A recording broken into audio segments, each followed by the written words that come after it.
The stone faces stare back at us from millennia past, enigmatic, imposing, and larger than life.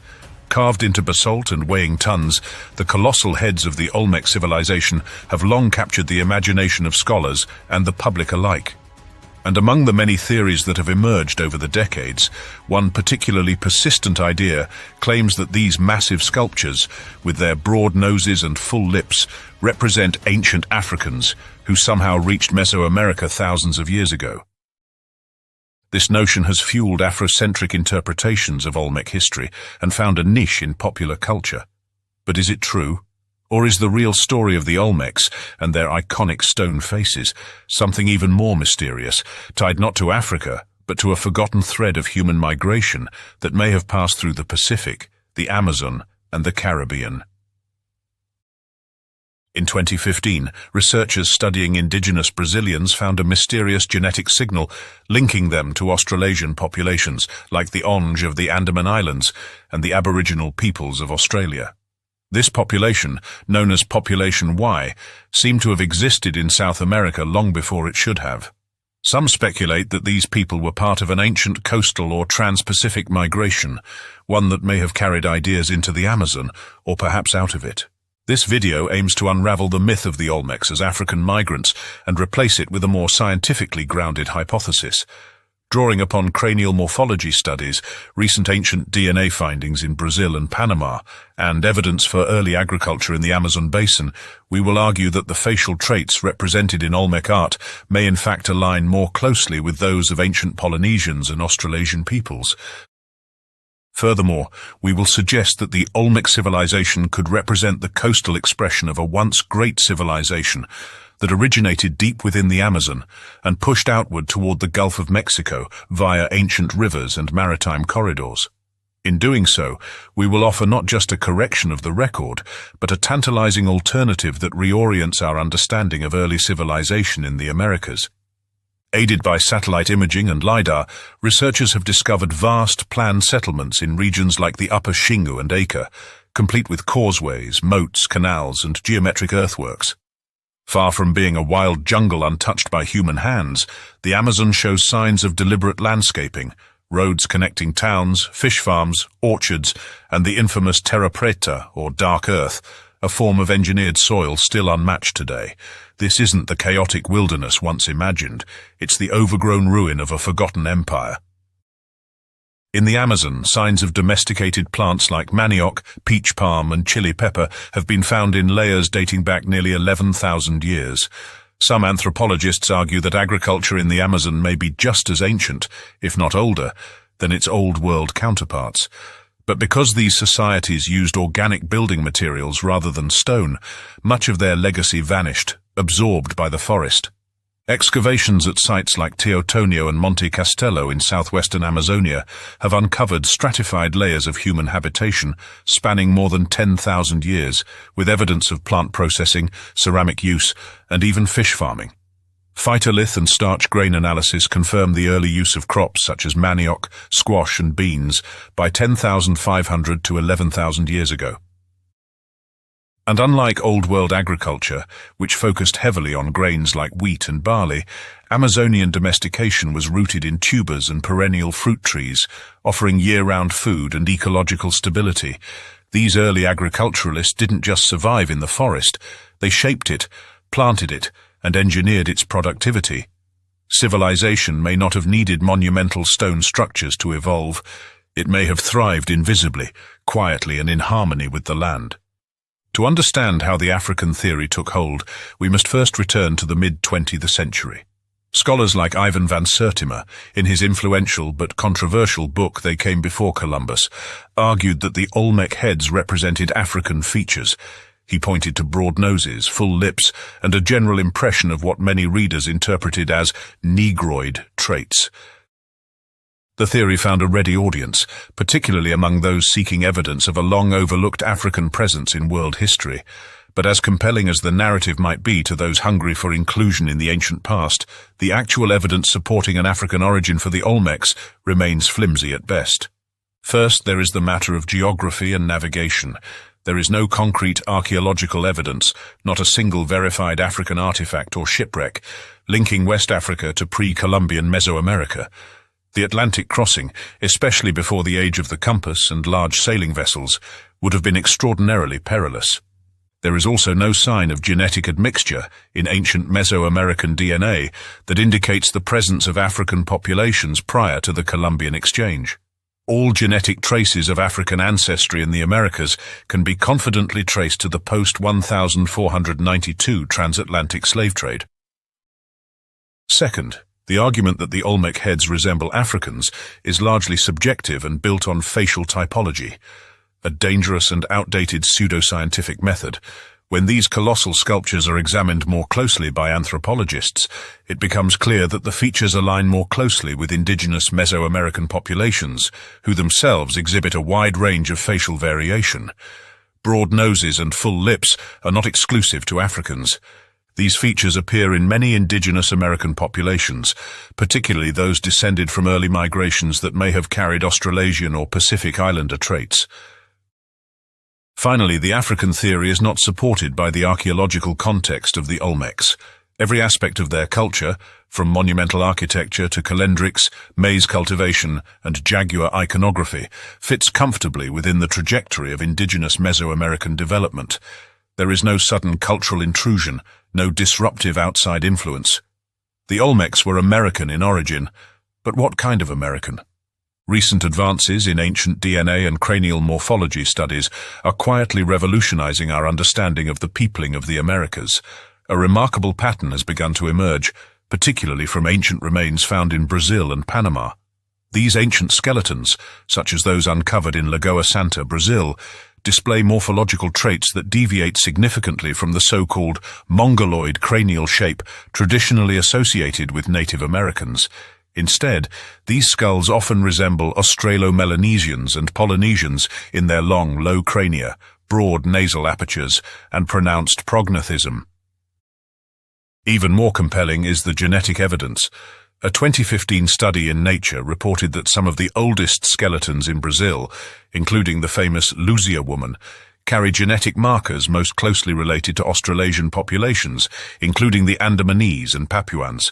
This ancestry has since been identified in multiple ancient South American genomes, and even in modern Amazonian groups, such as the Surui and Caritiana. A 2021 paper by Post et al. Pushed this further, identifying this Y population signal, a ghost lineage with affinity to ancient East Asians and Australasian peoples, as evidence of a previously unknown coastal migration into the Americas. Moreover, recent studies have confirmed that some of these early Lagoa Santa individuals carried population Y ancestry, reinforcing the idea that the Amazon was not a genetic dead end, but a hub of ancient diversity and dispersal. Their cranial morphology is also striking, with features that some anthropologists once thought more similar to Melanesians or Australo-Melanesians, though genetics show a more complex picture. What does this have to do with the Olmecs? Everything. If the earliest Americans included a population with Australasian or Pacific Islander ancestry, and if this population persisted for millennia in parts of South and Central America, then it is entirely plausible that their physical features and their cultural influence could have shaped the early civilizations of Mesoamerica.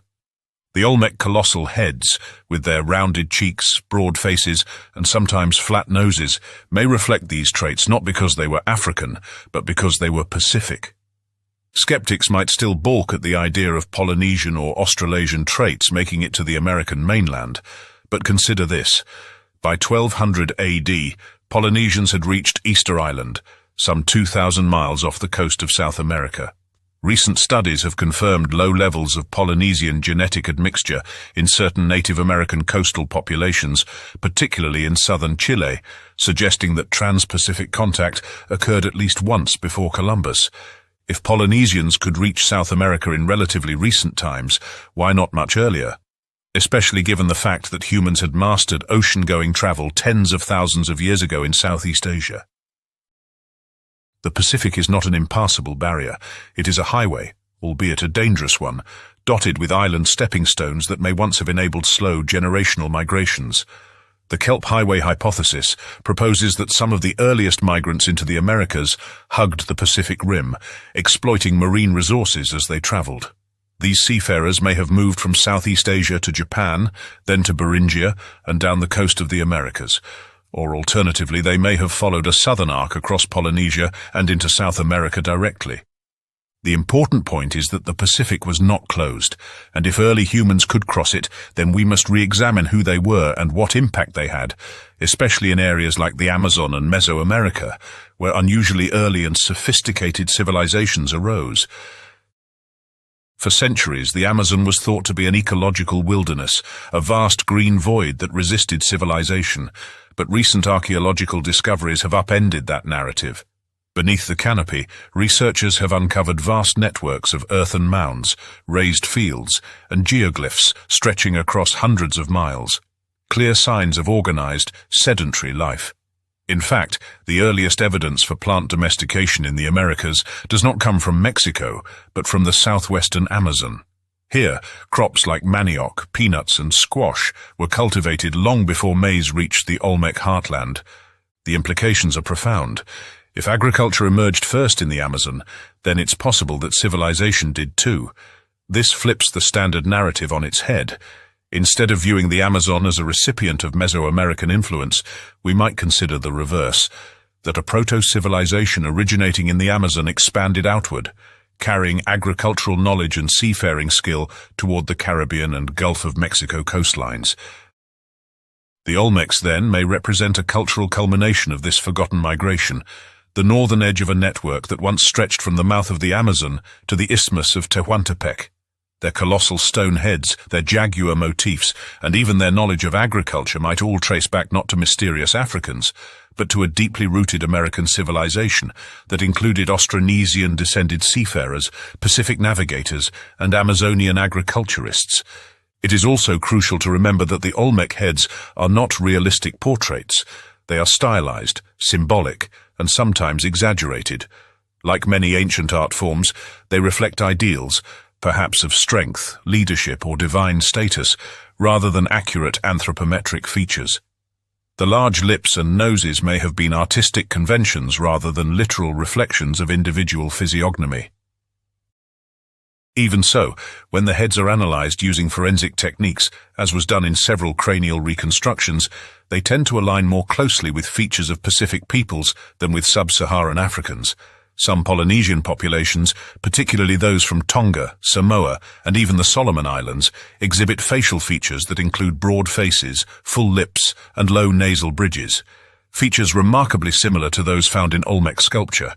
These connections do not prove direct Polynesian colonization of Mesoamerica, but they do suggest a shared ancestry or phenotype that persisted in certain ancient American populations. This scenario is far more plausible, given the genetic and archaeological data, than the idea of a transatlantic African migration unsupported by any physical or cultural trace. What then is the true legacy of the Olmecs? It may not lie in an invented African origin, but in something more authentic and more mysterious. These people were likely the inheritors of an ancient American lineage, one with deep ties to the Amazon, genetic connections to Southeast Asia, and maritime traditions that allowed them to flourish along the Gulf of Mexico.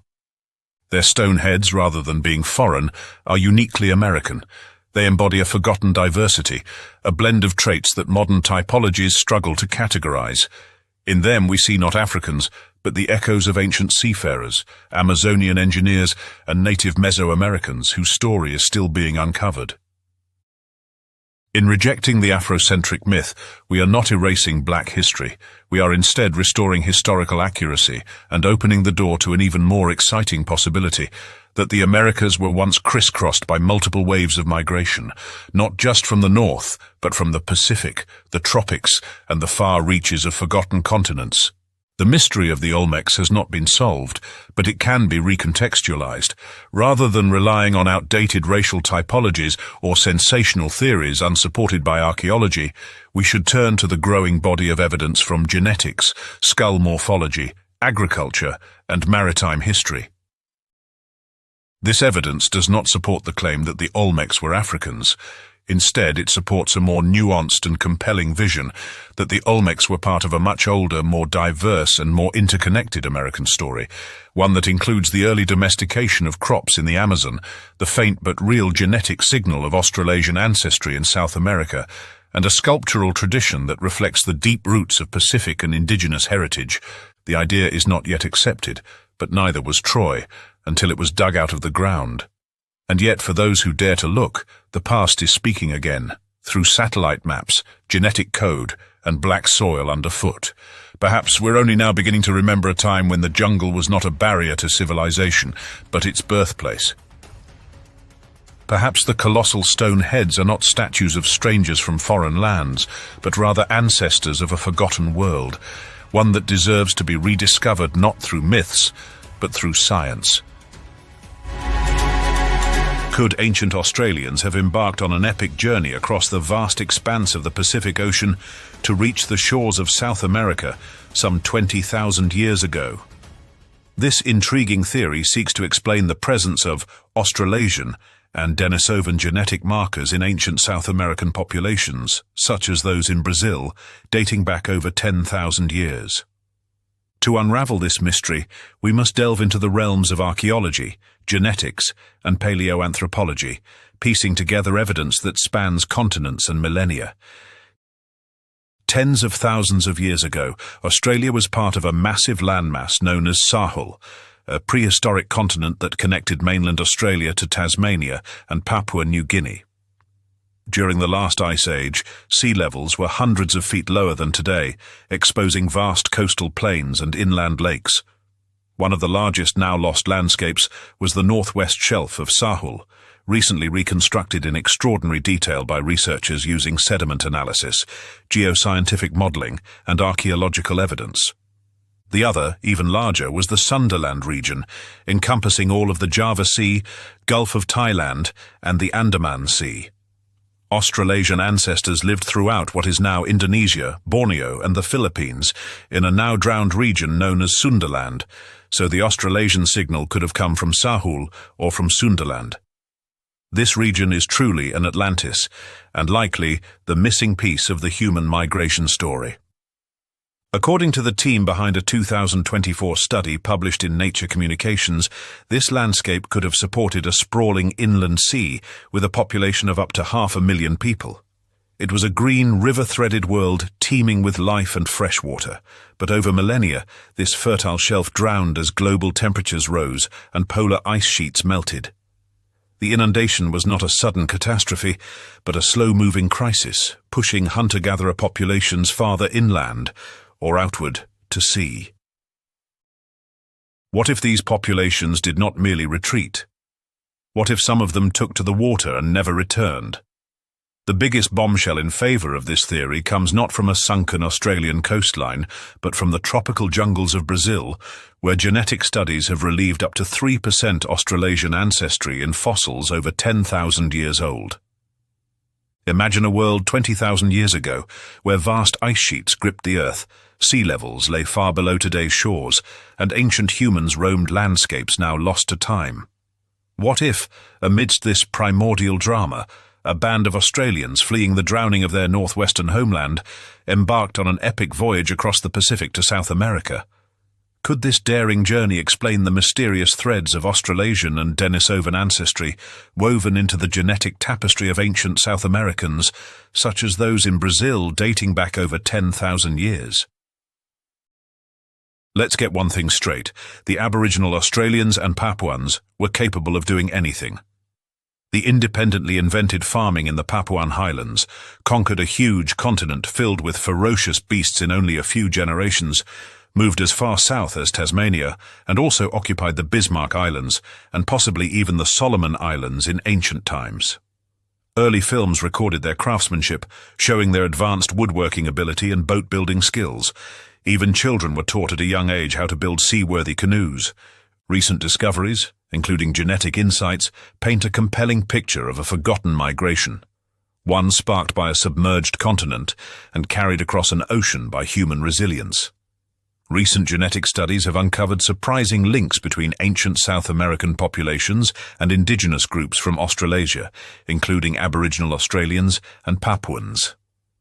This connection is particularly evident in certain indigenous tribes of the Amazon, such as the Surui and Caritiana, who exhibit genetic markers not typically found in other Native American groups. This distinctive genetic signature has been termed the Y signal, derived from the Tupi word Ipiquera, meaning ancestor. 10,000-year-old fossils from the Brazilian jungle site of Lagoa Santa also have this genetic admixture, so this was not a recent migration. By most estimates, it could take as little as 30 men and women to found a new population, so a few canoes would be plenty. The presence of this Australasian genetic component in South America raises highly compelling questions about prehistoric human migration patterns.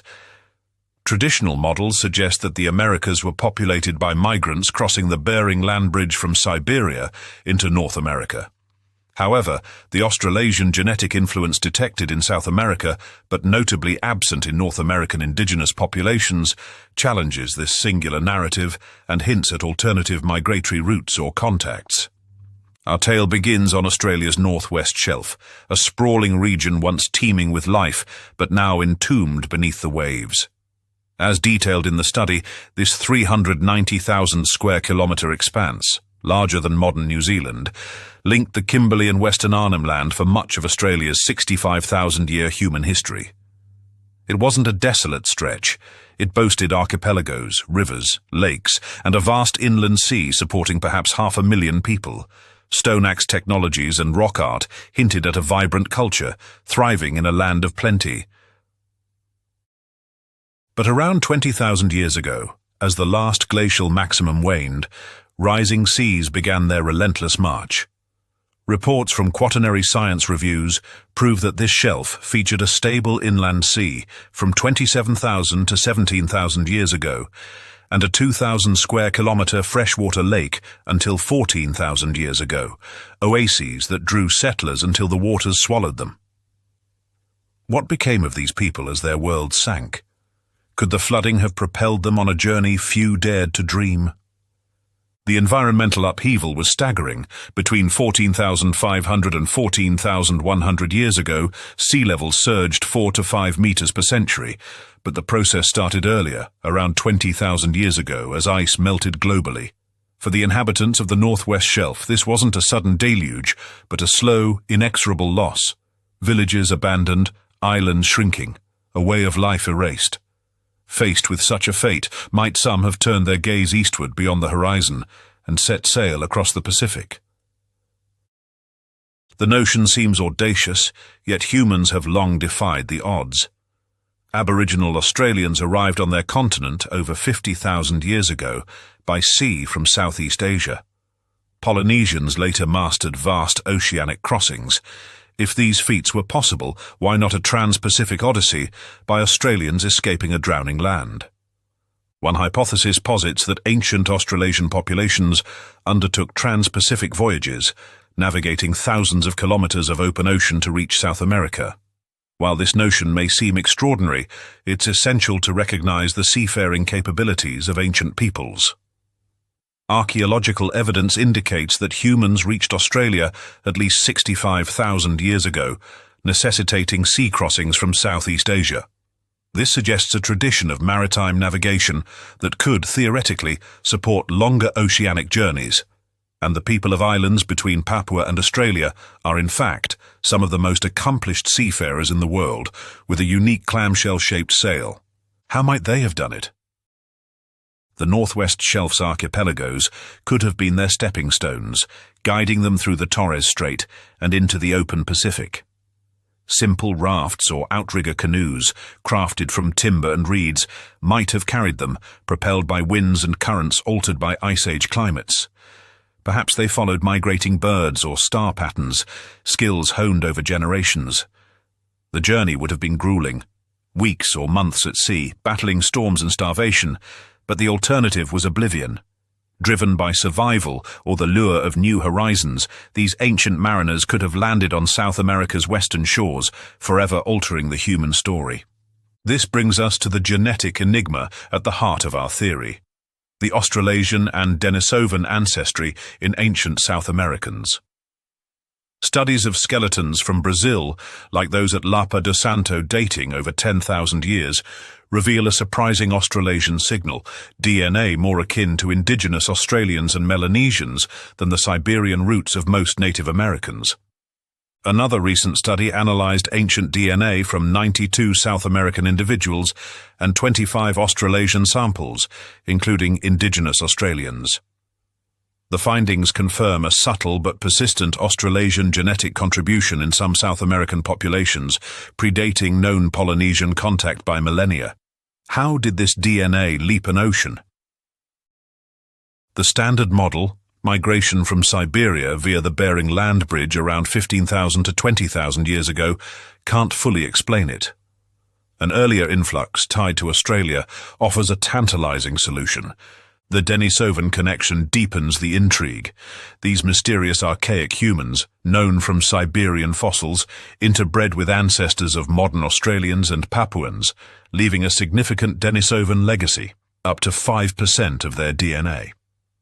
The genetic study notes that this ancestry is strongest in indigenous Australians from northern and eastern regions, areas once linked to the Northwest Shelf. If these people crossed the Pacific 20,000 years ago, they carried this Denisovan heritage with them. Upon reaching South America, they could have mingled with Siberian-derived groups, passing on both Australasian and Denisovan markers. The Brazilian remains, over 10,000 years old, might thus reflect this ancient fusion, a genetic echo of a lost migration. But does the archaeological record support such a leap? South America's oldest sites, like Monteverde in Chile at 14,500 years, post-date our proposed crossing. Could the Australians have arrived earlier, their traces submerged or undiscovered? The Northwest Shelf's fate suggests a pattern. Coastal dwellers adept at marine life might have settled South America's shores, only for rising seas to erase their camps. The genetic study hints at this, noting that the Australasian signal is strongest in South America's tropical regions, not the north, possibly indicating a southern landing or migration over time. Future finds, tools, bones or middens, might yet surface in Peru or Brazil, buried beneath jungle or sediment. Timing is key. The Northwest Shelf's gradual flooding, starting around 20,000 years ago, aligns with our hypothesis. As waters rose, communities had decades to adapt, perhaps to build boats and scout eastward, before the shelf's final submersion around 14,000 years ago.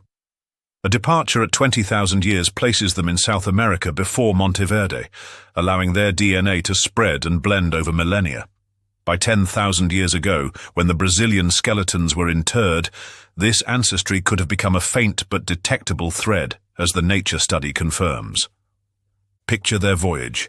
A small flotilla, perhaps 50 souls, launches from a shrinking island, rafts swaying on the swells.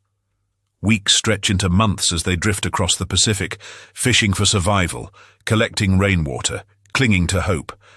Storms test their resolve, but the stars guide them until they stagger ashore, perhaps in modern Ecuador or Peru, greeted by alien landscapes and, eventually, other humans. Here, they forge a new life, their genes mingling with those of earlier arrivals, their story fading into obscurity until modern science revives it. Yet questions linger. How did they navigate without compasses or maps? What pushed them onward? Desperation or daring? Why is their DNA more prominent in South America than North America? The study suggests their signal weakens northward, perhaps due to dilution or a southern route avoiding colder climes. Critics might scoff at the lack of direct evidence, no boats or campsites, yet submerged coastlines could hold the key, and genetics offers what artifacts cannot. The Australasian ancestry predates Polynesian voyages, pointing to a deeper, older crossing. Who were these pioneers? Speakers of Proto-Australian languages, they sang of a homeland now underwater, wielding skills from a coastal culture. In South America, they adapted to jungles and highlands, their Denisovan roots a silent gift from distant forebears.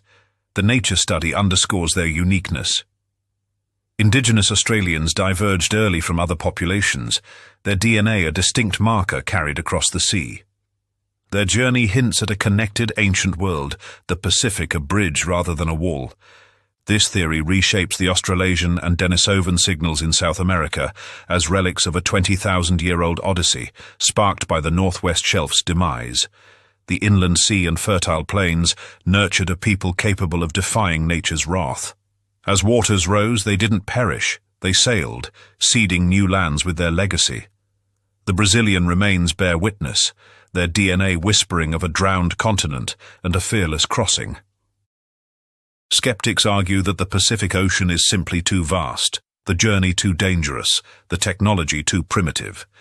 But perhaps we are underestimating both the ancient environment and the adaptability of early humans.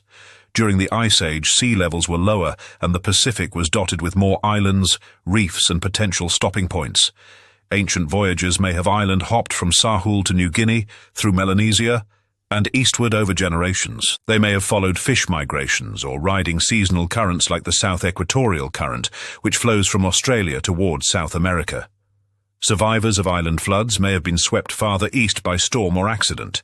Such events would be rare, but over thousands of years they need only happen a few times to leave a genetic mark. There is precedent for such oceanic contact. The sweet potato, a plant native to South America, appears in Polynesia centuries before European contact, with matching DNA and name roots.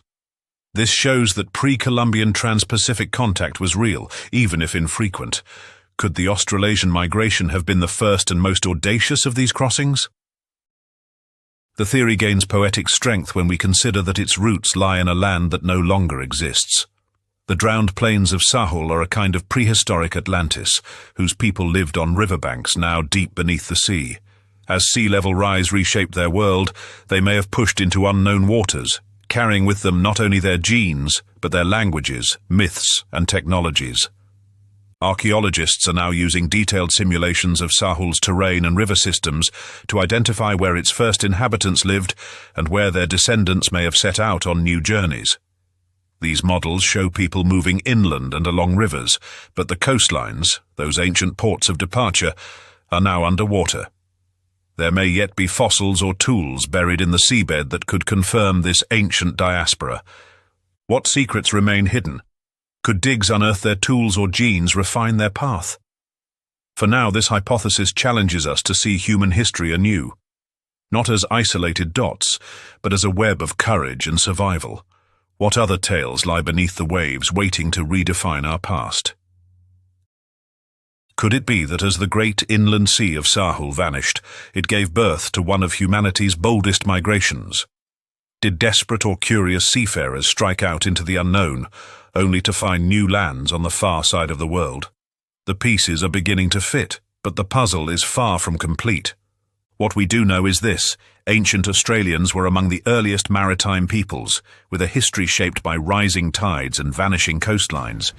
Their descendants bear traces of Denisovan blood and a spirit of exploration. Their ancient homeland, now drowned, may have launched more than one journey of global significance. And perhaps buried beneath the jungles of Brazil or the sands of Australia's continental shelf, the final clues are waiting. Thank you for watching, and please subscribe to the channel and let us know what you think in the comments.